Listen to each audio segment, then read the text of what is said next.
बड़ी खबर महाराष्ट्र के नासिक से, जहां महाराष्ट्र एटीएस ने बांग्लादेशियों को गिरफ्तार किया है। अवैध तरीके से भारत में रह रहे 3 बांग्लादेशी गिरफ्तार किए गए हैं। इसके साथ ही फर्जी दस्तावेज बनाने वाले एजेंट को भी पुलिस ने गिरफ्तार किया है।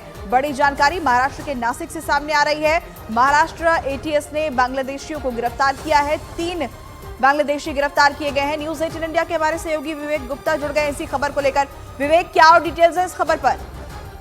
पूजा, आपको बताना चाहिए कि महाराष्ट्र एटीएस ने नासिक में बड़ी कार्रवाई की है और जिस तरीके से एजेंसीज को शक है कि बांग्लादेश में जो हालात बने हुए उसमें कई बांग्लादेशी इलीगल तरीके से भारत आ सकते हैं, उसी के इनपुट के आधार पर महाराष्ट्र एटीएस ने नासिक में छापेमारी की थी और 3 बांग्लादेशियों को उन्होंने गिरफ्तार किया है। जब उनके दस्तावेज और डॉक्यूमेंट्स और पूछताछ की गई तो पता चला कि फर्जी तरीके से भारत में आए थे और भारत में रह रहे थे।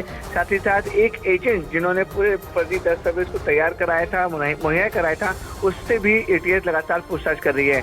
इस ऑपरेशन के बाद महाराष्ट्र एटीएस अलग अलग जगहों पर भी ये जांच कर रही है कि और कहां पर इलीगल तरीके से बांग्लादेशी भारत में रह रहे हैं। विवेक, क्या दस्तावेज उनके पास से बरामद हुए हैं? क्या जानकारी आई है इस पर?